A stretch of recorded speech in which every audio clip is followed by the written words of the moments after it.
For a decade so far, revolts of the so-called Arab Spring continue to threaten the palaces of Arab rulers.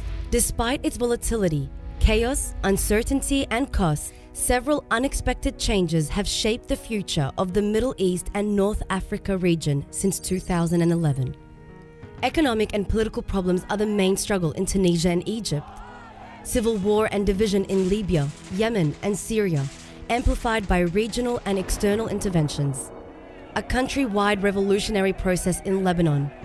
Government resignations in Algeria and Iraq. Jailing of the dictator of Sudan. Constitutional reforms in Morocco and Jordan. Transformation of monarchical foundations in Saudi Arabia. The Arab youth who filled the streets of their cities are paying a huge price for a dignified life.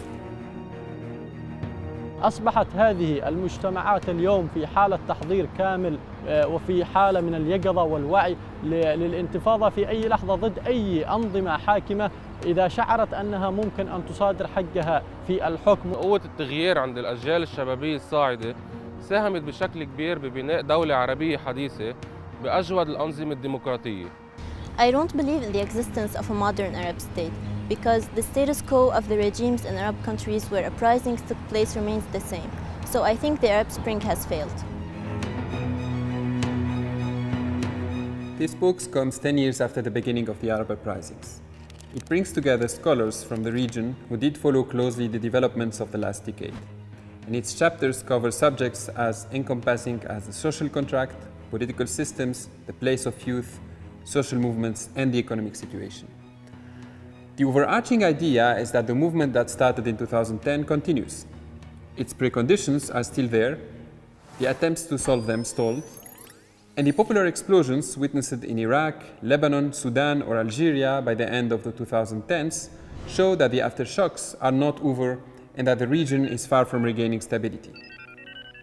With the partial exception of Tunisia, the regimes of the Middle East and North Africa failed to catch the signals sent by their younger citizens and proved unable to engage in serious reforms. The ruling class remained largely unchanged, and the authoritarian systems were simply upgraded. In 2011, the concept of social contract was being debated across the region, and thinkers and politicians alike agreed that it should be reformed. In the most authoritarian systems, therefore, such as the Gulf states or Assad's Syria, reforms were announced during that year. However, and they only consolidated the systems in place.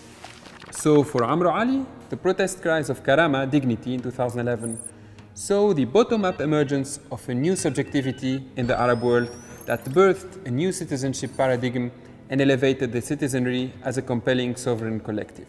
Hence, Lina Khatib considers the emergence of a new political classification of regimes post-2011. Many political systems have not changed significantly since the start of the uprisings, or merely witnessed cosmetic reforms. Other systems have undergone notable transformations. These transformations can broadly be grouped under 5 categories: the failing state, the military state, the democratizing state, the autocratic state, and the mandated state. It is against this sclerosed system that the youths of the MENA region have revolted, as noted by Youssef Sharif. In a continuation of protest cycles that started during colonial times, the generation born in the 80s revolted against its leaders and took to the streets. The results were mitigated. Some of these youths ended up killed or jailed, others excluded, others simply cosmetically included, and others were completely disillusioned. They gave up on politics and civil society and joined violent and anarchic groups. These young people face not only closed political systems, but also a collapsing or outdated economic structure that pains to include them. Özlem Tur, accordingly, looks at the interaction between political structures and economic performance and argues that politics dominates economics in the region. For her, as long as the Arab states continue to prioritize regime survival and reproduce the ruling coalitions composed of security apparatuses and crony capitalists, their economic performance will continue to be negative. Nader Qabani follows Tur's ideas when he looks at the international political economy of the region since 2011.